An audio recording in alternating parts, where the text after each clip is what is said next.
Bonjour, donc pour changer la courroie de distribution, il faudra commencer par démonter le bas du pare-brise avec les essuie-glaces.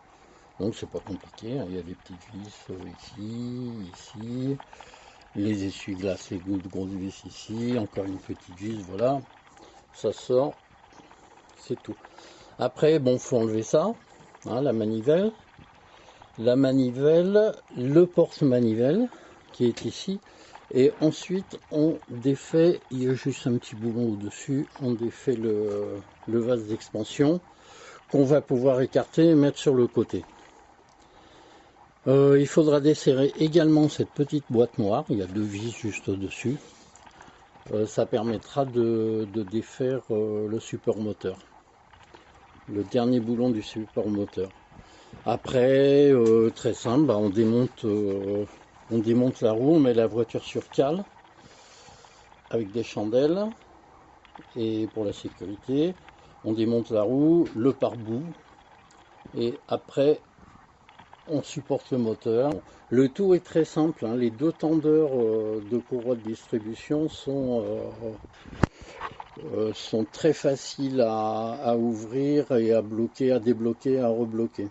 Il y a la place, donc par rapport à d'autres courroies, là vraiment c'est royal. Une fois qu'on a calé le moteur, il n'est pas difficile, on trouve le calage de l'arbre à cam. Et puis après, on desserre le tendeur, on change la courroie, il n'y a aucun risque, de toute façon tout est bloqué. Sur celui-là, il n'y a même pas la courroie, n'entraîne même pas la pompe à injection. Après, on fait comme on veut, hein. Si on veut, on change les poulies, la pompe à eau, mais ce véhicule ayant que 130 000 km et tout étant vraiment impeccable, il n'y a pas de perte d'eau, moi je pense que les pièces d'origine, c'est plus sûr que de changer, de remettre d'autres pièces. On peut toujours faire une connerie. Enlever le cache sous le moteur, les essuie-glaces, il faut un petit arrache-pignon. Le vase d'expansion, il est là. Voilà, il faut enlever le petit câble. Hop, on le sort et on le met sur le côté. Voilà, ça c'est la première partie, faire de la place. Ensuite, il faut desserrer toutes ces vis. Dire 1, 2, 3, 4. Celle-ci, on enlève ça et celle du fond. Avant d'enlever complètement cette pièce, il faut placer le cric dessous. Alors déjà, on a enlevé le pare-boue. Voilà, on arrive sur la poulie. Le cric est dessous et il tient le moteur soulevé. Pour démonter la courroie de service, il faut prendre un bras de levier assez long. On attrape cette vis, le bras de levier, voilà, qu'on passe là, et on pèse jusqu'à faire tourner, et ensuite avec un clou, une tige, on rentre là et on se met en face d'un trou qui est juste derrière, et ce qui permet de caler le galet tendeur en arrière, et après la courroie sort toute seule. Ensuite, il faut vérifier la courroie. Bon, là, on voit qu'elle n'est pas du tout marquée. Il n'y a pas de craquelure. Elle est nickel sur tout le tour.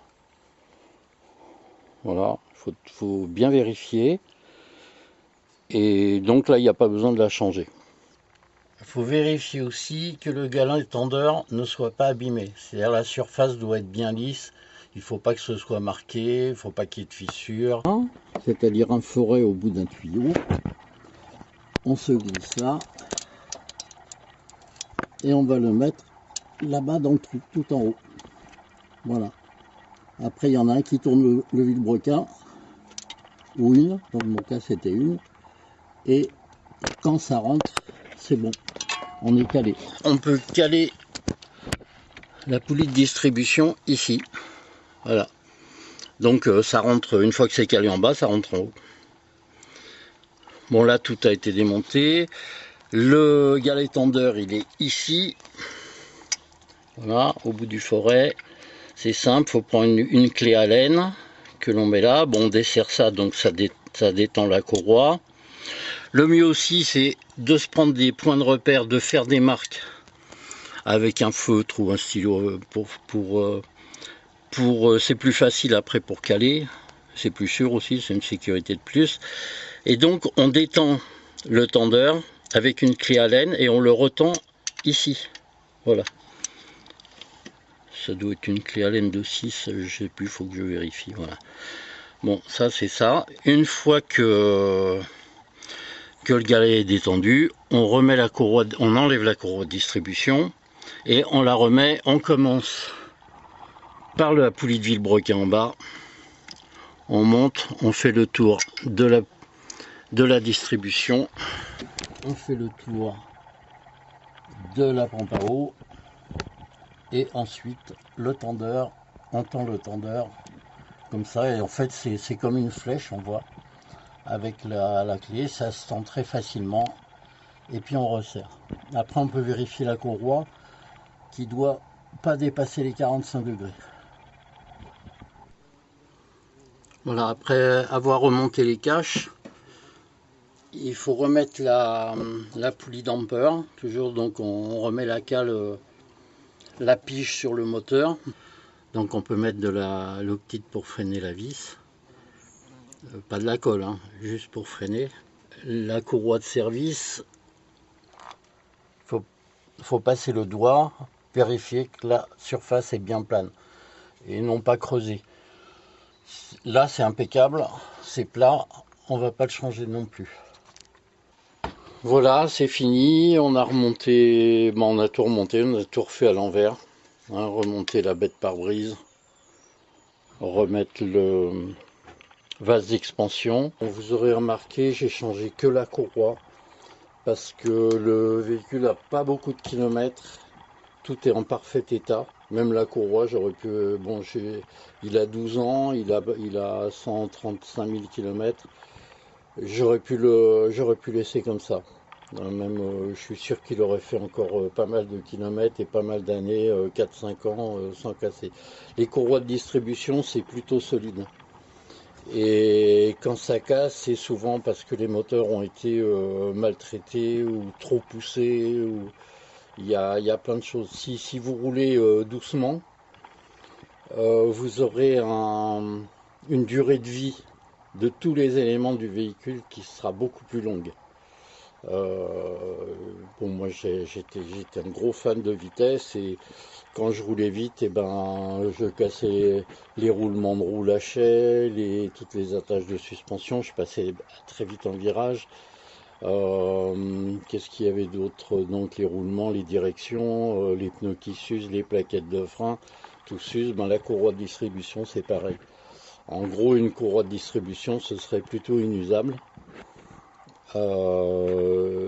Si on roulait tranquille, voilà, pas de grosses accélérations, pas tout ça.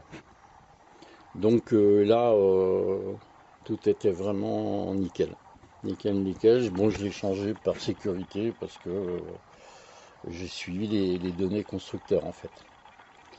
Voilà, terminé.